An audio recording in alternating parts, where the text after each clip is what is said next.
সিদ্ধান্ত, একটি উপযুক্ত সময়ে ইনশাল্লাহ তিনি দেশে ফিরবেন। এখনো বহির্বিশ্ব, বিশেষ করে আমাদের যে পার্শ্ববর্তী রাষ্ট্র ভারত, যারা আমাদের দেশের শত্রু, আমাদের স্বাধীনতার শত্রু এবং আমাদের প্রিয় নেতা তারেক রহমান সাহেবের শত্রু, অতএব বিভিন্ন কারণে আমাদের নেতাকে অনেক আরো কিছু সময় মেনটেন করে আরো কিছু অবস্থা অনুকূলে আসলে তারপরে ইনশাল্লাহ আমাদের নেতা যথাসময়ে দেশে ফিরবেন ইনশাল্লাহ। আপনারা জানেন ওনার জন্য বাড়ি রেডি করা হচ্ছে, ওনার জন্য গাড়ি রেডি করা হচ্ছে। উনি গাড়ির অ্যাপ্লিকেশন করেছেন, বুলেটপ্রুফ গাড়ি, এখনো গাড়ি আসে নাই। ওনার নিরাপত্তার জন্য উনি আরো কিছুদিন সময় নিতে হচ্ছে। উনি যথাসময়ে যখনই ব্যাটে বলে হবে ইনশাল্লাহ উনি দেশে চলে আসবেন। আমরা দেখেছি যে চাঁদিনাতে যে লিবারেল ডেমোক্রেটিক পার্টি আলিমের মহাসচিব আছে নবাবপুর একটি প্রোগ্রামে বলেছেন যে তিনি এই চান্দিনা 7 আসনে ওনার মতো যোগ্য প্রার্থী কেউ নেই, ওনার মতো দাঁড়ানোর মতো, ওনার সাথে সক্ষমতা ভোটে লড়াই করার মতো আজও পর্যন্ত কোনো প্রার্থী চান্দিনাতে নেই।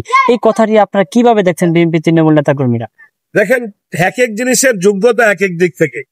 যেমন খেলোয়াড়, সে যে ভালো খেলে এটাই তার যোগ্যতা, ওইখানে বংশ পরিচয় শিক্ষাগত যোগ্যতা ম্যাটার করে না।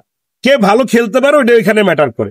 ঠিক রাজনীতিতে জনগণ যার কাছে আছে, মানুষ কাকে বেশি ভালোবাসে, জনসম্পৃক্ততা কার বেশি, রাজনীতিতে গণতান্ত্রিক প্রক্রিয়ায় যার পিছনে লোক আছে, যার পাশে লোক আছে, যে অধিকাংশ মানুষ যাকে ভালোবাসে সেই হলো নির্বাচনের মাঠে সবচাইতে যোগ্য। এখানে শিক্ষাগত যোগ্যতা, এখানে জাত বংশ, এখানে অন্য কোনো ব্যাপার, অর্থ বেশি কার, টাকা বেশি কার, শিক্ষা বেশি কার। আমি যদি বলি যে যার কথা বলছেন ওনার চাইতে অর্থওয়ালা, ওনার চাইতে শিক্ষাগত যোগ্যতায়, ওনার চাইতে জাত বংশে, বংশ গরিমায় আরো অনেক উপযুক্ত মানুষ কিন্তু চান্দিনা আছেন, কিন্তু ওরা কিন্তু নির্বাচন করছেন না। ওরা কিন্তু নির্বাচন করলে এমন হতে পারে যে একজনের ইউনিয়ন কাউন্সিলের চেয়ারম্যান হতে পারবেন না। তার মানে কি বলে, গণতান্ত্রিক প্রক্রিয়ায় নির্বাচনের ক্ষেত্রে যার জনগণ আছে সেই যোগ্য, আর সেই মাপকাঠিতে চান্দিনার সবচাইতে যোগ্য নেতা যার কোনো প্রতিদ্বন্দ্বী এখন নাই, সেটা হলো অপ্রতিদ্বন্দ্বী নেতা আতিকুল আলম সাহেব। এবং এই মৈশালী ইউনিটটা যারা আমরা দেখি, এই মৈশালী ইউনিট সবচেয়ে হেভিওয়েট একটা কেন্দ্র। এই কেন্দ্রতে যারা বিএনপি অঙ্গ সহযোগী সংগঠন এখনো পর্যন্ত লড়াই করে যাচ্ছেন, তাদের উদ্দেশ্যে আজকে যে এই এতগুলো নেতাকর্মী আজকে জড়ো হয়েছেন, আজকের এই প্রোগ্রামটা করতে না পারা তাদের জন্য একটু বার্তা যদি দিতে চাই। না, হলো না, এটা তো আমরা বলেছি যে নেত্রীর অসুস্থতার জন্য প্রোগ্রাম হয় নাই। আর 2 নম্বর হলো, মূলত যার কথা বলছেন উনি কিন্তু মৈশালী ইউনিয়নের বাসিন্দা না। উনি যদিও বাররা ইউনিয়নের বাসিন্দা, গতকাল বাররা আপনারা গিয়েছেন, দেখেছেন 2-3 হাজার লোক ওই বাররা ইউনিয়নে, বাররা গ্রামের, দোবারিয়া গ্রামের প্রোগ্রাম গুলোতে হয়েছে।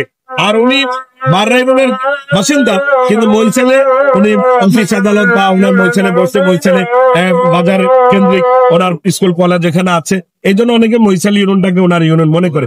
আমরা কোন ইউনিয়নই কারো ব্যক্তিগত মনে করি না। ইনশাল্লাহ আতিকুল আলম সাহেব 13টি ইউনিয়ন এবং একটি পৌরসভায় সমান তালে ওনার জনপ্রিয়তারে উনি এগিয়ে যাচ্ছেন।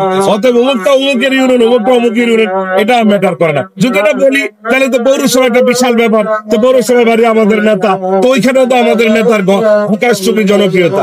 অতএব এটা কোনো বিষয় না। আর যারা নির্বাচন করবে সব জায়গায় যাদের অবস্থান ভালো হবে, তারাই আগামী নির্বাচনের বৈতরণী পার হতে পারবে। ধন্যবাদ।